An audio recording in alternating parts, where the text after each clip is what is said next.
ঈসা আলাইহিস সালামের পূর্ণাঙ্গ জীবনী নিয়ে। তিনি ছিলেন এমন একজন নবী যার জন্ম ছিল অলৌকিক, যাকে আল্লাহ অসংখ্য মুজিজা দান করেছিলেন এবং তাকে শত্রুরা হত্যা করতে চাইতেছিল। আল্লাহ তাকে আকাশে উঠিয়ে নেন। কিয়ামতের পূর্বে তিনি আবার পৃথিবীতে আগমন করবেন। এটিও ইসলামের আকীদার একটি গুরুত্বপূর্ণ অংশ। বনি ইসরায়েলের অবস্থা। ঈসা আলাইহিস সালামের আগমনের পূর্বে বনি ইসরায়েল জাতি নানা বিভ্রান্তিতে জড়িয়ে পড়েছিল। তাদের কাছে আল্লাহর কিতাব ছিল, নবীদের শিক্ষা ছিল, কিন্তু অনেক মানুষ সেই শিক্ষা থেকে দূরে সরে গিয়েছিল। ধর্মীয় নেতাদের এক অংশ নিজেদের স্বার্থে ধর্মকে ব্যবহার করত। অন্যায়, অবিচার ও ভণ্ডামি বৃদ্ধি পেয়েছিল। এই পরিস্থিতিতে আল্লাহ মানব জাতিকে সঠিক পথে ফিরিয়ে আনার জন্য ঈসা আলাইহিস সালামকে প্রেরণ করেন। হযরত মারিয়াম আলাইহিস সালামের জীবন। ঈসা আলাইহিস সালামের জীবনী শুরু হয় তার মা মারিয়াম আলাইহিস সালামের জীবন দিয়ে। মারিয়াম আলাইহিস সালাম ছিলেন অত্যন্ত পবিত্র, আল্লাহ ভীরু এবং ইবাদত গুজার। তিনি অধিকাংশ সময় ইবাদতে কাটাতেন। আল্লাহ তাকে সমগ্র বিশ্বের নারীদের মধ্যে বিশেষ মর্যাদা দান করেন। ফেরেশতা তার কাছে এসে সুসংবাদ দিলেন যে তিনি একটি পুত্র সন্তানের জন্ম দেবেন। মারিয়াম আলাইহিস সালাম বিস্মিত হয়ে বললেন, আমাকে তো কোনো পুরুষ স্পর্শ করেনি, তাহলে আমার সন্তান হবে কিভাবে? ফেরেশতা বললেন, আল্লাহ যখন কোনো কিছু করার সিদ্ধান্ত নেন তখন তিনি শুধু বলেন হও, আর তার সাথে সাথে হয়ে যায়। অলৌকিক জন্ম। আল্লাহর নির্দেশে মারিয়াম আলাইহিস সালাম গর্ভবতী হলেন। নির্ধারিত সময়ে তিনি নির্জন স্থানে চলে যান। একটি খেজুর গাছের নিচে তিনি সন্তান প্রসব করেন। সেই শিশুই ছিল হযরত ঈসা আলাইহিস সালাম। এটি ছিল আল্লাহর অসীম কুদরতের এক বড় নিদর্শন। আদম আলাইহিস সালামকে যেমন মা বাবা ছাড়া সৃষ্টি করা হয়েছিল, তেমনি ঈসা আলাইহিস সালামকে পিতা ছাড়া সৃষ্টি করা হয়। দোলনায় কথা বলা। মারিয়াম আলাইহিস সালাম যখন নবজাতক শিশুকে নিয়ে লোকদের কাছে ফিরে আসেন তখন তারা নানা অভিযোগ করতে থাকে। তখন আল্লাহর নির্দেশে শিশু ঈসা আলাইহিস সালাম দোলনায় থেকেই কথা বলেন। তিনি বললেন, আমি আল্লাহর বান্দা, তিনি আমাকে কিতাব দিয়েছেন এবং আমাকে নবী বানিয়েছেন। এই ঘটনা দেখে মানুষ অবাক হয়ে যায়। শৈশব ও যৌবন। ঈসা আলাইহিস সালাম অনেক সম্মানিত মানুষ ছিলেন। ঈসা আলাইহিস সালাম আস্তে আস্তে বড় হতে থাকলেন। ছোটবেলা থেকেই তিনি অসাধারণ জ্ঞান, প্রজ্ঞা ও নৈতিকতার পরিচয় দেন। তিনি সর্বদা সত্য কথা বলতেন এবং মানুষদের কল্যাণ কামনা করতেন। আল্লাহ তাকে বিশেষ জ্ঞান ও হিকমাহ দান করেছিলেন। নবুয়ত লাভ। যৌবনে পৌঁছানোর পর আল্লাহ তাকে নবুয়ত দান করেন। তাকে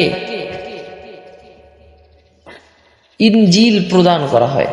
তিনি মানুষকে এক আল্লাহর ইবাদতের দিকে আহ্বান করতে শুরু করেন। তিনি বলতেন, তোমরা আল্লাহর ইবাদত করো, তিনি আমাদের রব এবং তোমাদের রব। মহান মুজিজা সমূহ। আল্লাহ ঈসা আলাইহিস সালামকে অসংখ্য মুজিজা দান করেছিলেন। এর মধ্যে উল্লেখযোগ্য অন্ধকে সুস্থ করা। আল্লাহর অনুমতিতে তিনি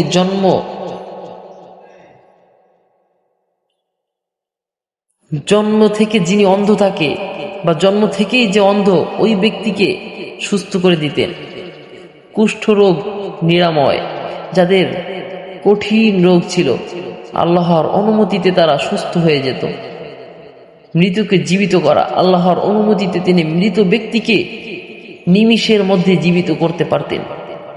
মাটির পাখিকে জীবিত করা। তিনি মাটি দিয়ে পাখির আকৃতি বানাতেন এবং আল্লাহর অনুমতিতে সেটি জীবন্ত পাখিতে পরিণত হতো। এই সবই ছিল আল্লাহর শক্তির নিদর্শন।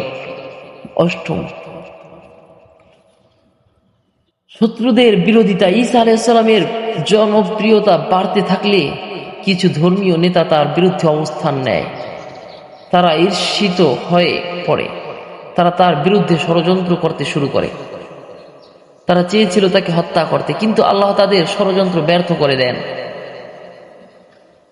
আকাশে উত্তোলন, যখন শত্রুরা ঈসা আলাইহিস সালামকে গ্রেফতার ও হত্যা করার পরিকল্পনা করে, তখন আল্লাহ তাকে নিজের কাছে উঠিয়ে নেন। পবিত্র কোরআন অনুযায়ী তারা তাকে হত্যা করতে পারেননি, বরং শত্রু বিদ্ধও করতে পারেননি, বা তাকে একেবারে কিছুই করতে পারেননি, বরং আল্লাহ তাকে আকাশে উঠিয়ে নিয়েছিলেন। ঈসা আলাইহিস সালাম আজও জীবিত আছেন এবং আল্লাহর হুকুমে অবস্থান করছেন। কিয়ামতের পূর্বে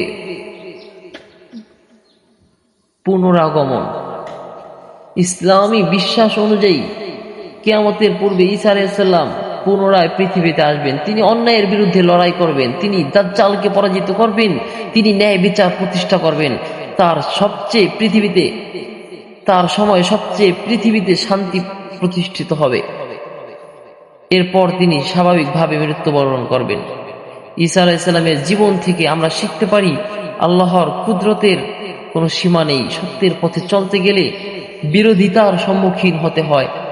আল্লাহ তার নেককার বান্দাদের রক্ষা করেন। তাওহীদি সকল নবীর মূল দাওয়াত, ধৈর্য ও ঈমান মানুষকে সফল করে দেয়। প্রিয় দর্শক, হযরত ঈসা আলাইহিস সালামের জীবন অলৌকিক ঘটনার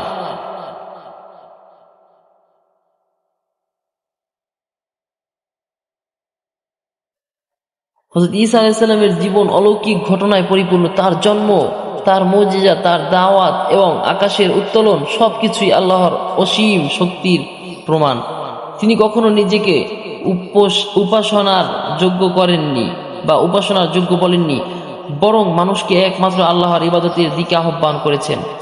আল্লাহ আমাদের সবাইকে নবীদের আদর্শ অনুযায়ী চলার তৌফিক দান করুক এবং তাদের জীবন, আমাদের যে শিক্ষাগুলো দিয়েছে তাদের জীবন থেকে আমরা যা শিখতে পারি সব কিছু আমাদের তৌফিক দান করুন।